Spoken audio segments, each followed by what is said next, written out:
बाबा, आज येताना बासुंदी घेऊन या ना. अगं, कालच आपण आईचा वाढदिवस होता म्हणून आणली होती ना.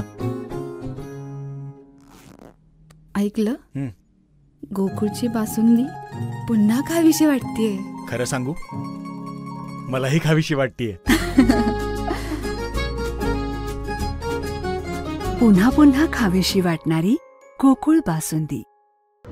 महाराष्ट्रामध्ये महाविकास आघाडी सरकार असतानाच्या काळामध्ये 2021 साली केंद्र सरकारचा 2013चा भूमी अधिग्रहण कायदा जो होता त्याच्यामध्ये दुरुस्ती केली गेली आणि या दुरुस्तीनुसार समजा एखाद्या शेतकऱ्याची समृद्धी महामार्गाला जमीन गेली असेल तर त्याला 100 रुपये मिळाले असतील, तर शक्तीपीठ महामार्ग किंवा अन्य महामार्गांना महाराष्ट्रामध्ये 2021 नंतर जर जमीन अधिग्रहित झाली तर त्याला केवळ 40 रुपये मिळणार आहे. म्हणजे समृद्धी महामार्गाच्या तुलनेनं केवळ 40% मोबदला शेतकऱ्यांना मिळणार आहे. हा सरळ सरळ शेतकऱ्यांच्यावर अन्याय आहे. काटकसर करून रस्ते बांधणी होते अशातला भाग नाही.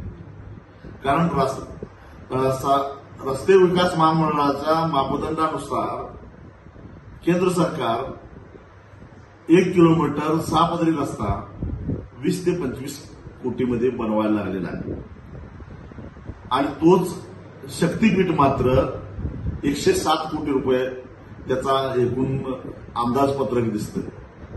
म्हणजे 20 कोटी कुठं आणि 107 कोटी रुपये कुठं, याचा अर्थ इस्टिमेट म्हणजे भरमसाठ वाढ करून ठेकेदार, लोकप्रतिनिधी, मंत्री, संत्री सगळे हात धुवून घेत आहेत.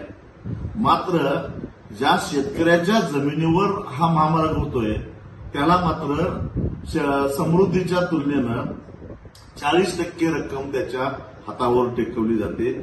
ही सरळ सरळ लूट आहे. लूट नव्हे, दरोडा आहे.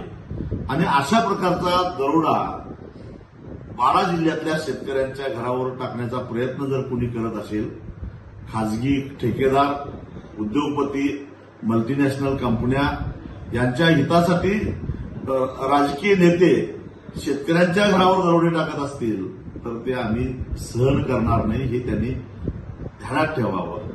आणि म्हणून जोपर्यंत 2013च्या कायद्यानुसार शेतकऱ्यांना जमिनीचा मोबदला देण्याचा निर्णय सरकार घेणार नाही तोपर्यंत शक्तीपीठ महामार्गाला आमचा विरोधच राहील. मला या ठिकाणी एक ठासून सांगायचं आहे, विकासाला आमचा विरोध नाही, पण शेतकऱ्याची थडगी बांधून त्याच्यावर जर का तुम्ही विकासाचे मनोरे बांधणार असाल तर तुमची थडगी बांधायला आम्हाला वेळ लागणार नाही, एवढंच मला सांगायचं आहे.